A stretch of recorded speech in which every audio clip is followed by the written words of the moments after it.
पर जो ईडी की कार्रवाई हो रही है ये राजनीति से प्रेरित है या वाकई में आपराधिक मामला है? आप भी इंडिया अलायंस की पार्टनर हैं, आप क्या सोचती हैं? नहीं, बिल्कुल ब्रिजेश जी, राजनीति से ही प्रेरित है ये जो कार्रवाई कर रहे हैं। और अभी बीजेपी बात करती भ्रष्टाचार की। अरे सूप हंसे तो हंसे, चलनी क्या हंसे जिसमें 72 छेद। भ्रष्टाचार की तो जननी है खुद बीजेपी। भारत में शायद ही कोई पार्टी ऐसी नहीं है जिसका कोई राष्ट्रीय अध्यक्ष जो है रंगे हाथों प्रधानमंत्री से काम कराने के नाम पर रिश्वत लेते रंगे हाथों पकड़ा गया। लेकिन बीजेपी का एक राष्ट्रीय अध्यक्ष है जो रिश्वत लेते रंगे हाथों पकड़ा गया था। लाखों रुपए रंगे हाथों रिश्वत लेते पकड़ा गए।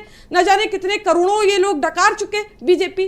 तो आप देखिए कि बीजेपी तो खुद भ्रष्टाचार की जननी। इसी से अंदाजा लगाइए ना ब्रिजेश जी कि बीजेपी के भ्रष्टाचार के चलते, आपको याद होगा मुरादनगर गाजियाबाद में नवनिर्मित शमशान घाट की छत धराशायी हो गई थी और 25 बेगुनाहों की जानें चली गई थी। क्यों? क्योंकि बीजेपी को भ्रष्टाचार करना था। बीजेपी को बेगुनाहों की जान लेकर भ्रष्टाचार करना था।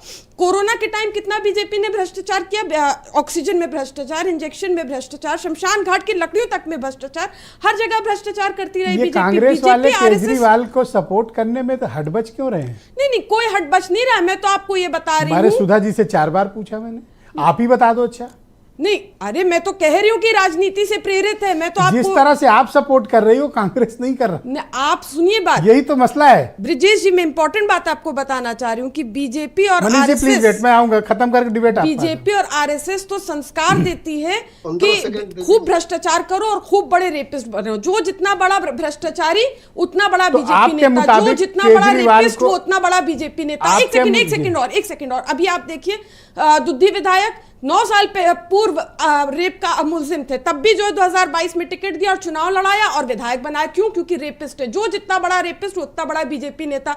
बीएचयू में छात्रा के साथ जघन्य अपराध किया बीजेपी के बड़े पदाधिकारियों ने। बीजेपी संरक्षण देती रही 2 महीना। सिस्टमैटिकली आगे बढ़ाएंगे। केजरीवाल को ईडी ऑफिस चले जाना चाहिए, अपनी गिरफ्तारी दे देनी चाहिए? नहीं, देखिए आप ये समझे कि केजरीवाल जी खुद बहुत इंटेलिजेंट है और वो सही समझ रहे होंगे कि उनको क्या इस मामले में करना है। लेकिन जिस प्रकार से कार्रवाई हो रही, चाहे अगर आप झारखंड के सीएम की बात करें हेमंत सोरेन साहब की, तो बीजेपी को समझना चाहिए कि 72% आबादी पिछड़े, दलित, आदिवासी ही केवल और केवल भारत के मूलवासी हैं। ना छेड़े इतना, समझे हवा का रुख देखें, ना छेड़े इतना। ये 72% जो पीडीए समाज है, पिछड़े दलित आदिवासी समाज, ये इनके अंदर अपने हक के लिए इनकी चेतना जग चुकी है। और ये पहले जैसे नहीं रहे कि सैकड़ों सालों से बीजेपी वालों को, बीजेपी और आरएसएस के पुरखे सैकड़ों साल से पीडीए, पिछड़े दलित आदिवासियों को जो है शैक्षिक, राजनीतिक, आर्थिक और सामाजिक रूप से इनका शोषण करते रहे। अब ये गंदा खेल और दिन नहीं चलेगा।